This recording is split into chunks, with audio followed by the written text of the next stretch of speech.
త్రిపుల రఘురామకృష్ణరాజు గారు ఆయన మీద అయితే కనుక మొత్తం కోట ప్రభుత్వంలో తెలుగు తమ్ముళ్ళు కావచ్చు, అలాగే నాయకులు కావచ్చు, అధినాయకులు కావచ్చు, చాలా సీరియస్గా అయితే ఉన్నారంటండి. రఘురామకృష్ణరాజు గారి మీద చాలా సీరియస్గా ఉన్నారు ఆ పార్టీ అధినాయకులు. కారణం ఏంటంటే కనుక ఏదైతే ఆర్జీవి రామ్ గోపాల్ వర్మ గారితో ఈ రఘురామకృష్ణరాజు గారు ఒక యూట్యూబ్ ఛానల్లో ఇంటర్వ్యూ పెట్టుకున్నారు. వీళ్ళిద్దరు కలిసి ఒక ఇంటర్వ్యూ నిర్వహించారు. కాబట్టి ఇదేంటిది పగోడితోటి మనకు ముచ్చట్లేంటి, కాబట్టి రఘురామకృష్ణరాజు గారికి ఏమైంది ఏంటి అని కొంచెం ఆ పార్టీ అధిష్టానం సీరియస్గా ఉందంట. ఏంటి ఆ విషయాలు ఒకసారి చూద్దాం. అసలు ఆ ఇంటర్వ్యూ ఏంటి, దాని తతంగం ఏంటి అన్నీ చూద్దాం. చూసే ముందు ఫస్ట్ అయితే కనుక లైక్ చేయండి. లైక్ చేస్తే నాకు మోటివేషన్ ఉంటుంది, ఎక్కువ మందికి ఇన్ఫర్మేషన్ షేర్ అవుతుంది. కొత్తగా మన ఛానల్ చూస్తే పక్కగా సబ్స్క్రైబ్ చేయండి. మీ అమూల్యమైన అభిప్రాయాన్ని కామెంట్ రూపంలో తెలియజేయండి. రఘురామకృష్ణరాజు గారు, రామ్ గోపాల్ వర్మ గారు ఏదైతే కూటమి ప్రభుత్వం దాని మీద చేసిన విమర్శలు అన్నీ ఇన్ని కాదు, వాస్తవం మాట్లాడాలంటే. అంటే జగన్మోహన్ రెడ్డి గారు అధికారంలో ఉన్నప్పుడు రామ్ గోపాల్ వర్మ గారు కూటమి నాయకుల మీద, లోకేష్ గారి మీద కావచ్చు, పవన్ కళ్యాణ్ గారి మీద కావచ్చు, చంద్రబాబు నాయుడు గారికి ఆయన మీద కావచ్చు, మొత్తం వాళ్ళందరి మీద కూడా ఒక వ్యంగ్యాస్త్రాలు అయితే సంధించేవాడు, పోస్టులు పెడతా ఉండేవాడు. ఏంటి ఫోటోలు మార్ఫింగ్ చేశాడన్న కేసులో ఇప్పుడు కూడా ఆయన ఎదుర్కొన్నాడు. ఆల్రెడీ కూటమి ప్రభుత్వం అధికారంలోకి వచ్చిన తర్వాత ఇదే రామ్ గోపాల్ వర్మ గారిని ఏంటి ఆయన ఇంటికి, హైదరాబాద్లో ఆయన ఇంటికి పోలీసులు పంపించి మరి అరెస్టులు చేయించిన సంఘటనలు అయితే ఉన్నాయి. కానీ ఆ కేసు ఇంకా నడుస్తుంది అనుకోండి. కాకపోతే అంటే ఈ రామ్ గోపాల్ వర్మ గారు కోట ప్రభుత్వాన్ని బాగా ఇబ్బంది పెట్టాడనే వాళ్ళ ఉద్దేశం. కాబట్టి అలాంటి రామ్ గోపాల్ వర్మ తోటి నీకు ఇంటర్వ్యూ ఏంటి, అలాంటి రామ్ గోపాల్ వర్మ తోటి నీకు ముచ్చట్లేంటి అనేదే ఇప్పుడు అధిష్టానం ఎక్కువగా సీరియస్గా తీసుకున్న విషయం. కాబట్టి ఏది ఏమైనప్పటికీ రఘురామకృష్ణరాజు గారు, రామ్ గోపాల్ వర్మగా వీళ్ళిద్దరు ఇంటర్వ్యూ చూస్తే చాలా నిజంగా చాలా ఆసక్తిగా ఉంటుందని భావించినట్టున్నాడు. ఒక యూట్యూబ్ ఛానల్ లాంచింగ్ కార్యక్రమంలో భాగంగా వీళ్ళిద్దరు ఇంటర్వ్యూ అయితే పెట్టాడు అతను. కానీ గొప్పగా ఏదైతే ఇంటర్వ్యూలో మాట్లాడుకోవడం అంశాలు ఏం మాట్లాడలేదే కానీ, కాకపోతే అసలు నీకు అతనితో సంబంధం ఏంటి అర్థమైందా మీకు?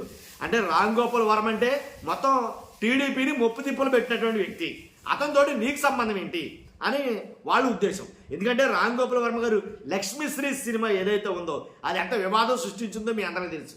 ఆ సినిమాలో చంద్రబాబు నాయుడు గారు ఎన్టీఆర్ గారికి వెన్నుపోటు ఎలా పొడిచారు ఏంటి, ఇలాంటి సంఘటనలు లక్ష్మీపార్వతి గారికి జరిగినటువంటి ఆ ఇబ్బంది ఏంటి, ఆవిడికి కలిగినటువంటి అన్యాయం ఏంటి అనే దాని మీద.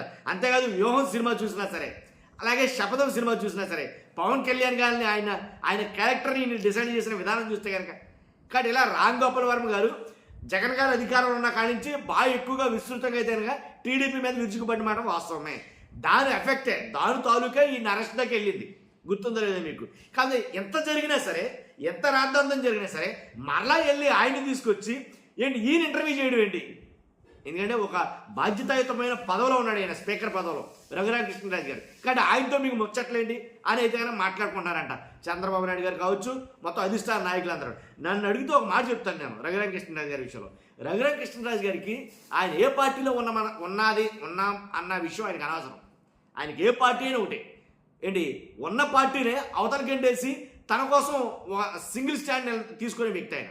ఎందుకంటే వాస్తవంగా వైఎస్ఆర్సీపీలో ఆయన ఏదైతే మినిస్టర్ చేశాడో, ఆ వైఎస్ఆర్సీపీలో ఉన్నప్పుడు, ఆ పార్టీలో ఉన్నప్పుడు ఆయన ఆ పార్టీనే ఏంటి వెనక్కి ఏంటి ఆ పార్టీ మీదే ఆరోపణలు చేసి రెబల్ ఎంపీగా అలా ఉండిపడాను, రెబల్ ఎంపీగా అలా ఉండిపడాను. కానీ ఏది గెలిపించిన నియోజకవర్గాన్ని 5 ఏళ్ల పాటు చూడలేదు ఆయన. కాబట్టి రాజకీయంగా ఆయన ఏదైనా స్టాండ్ తీసుకుంటాడు ఆయన. కాబట్టి ఇది నా పార్టీ అనే ప్రేమ కానీ ఏంటి ఆప్యాయతలు కానీ అటువంటి ఏం రఘురామకృష్ణరాజు గారికి ఉండవు.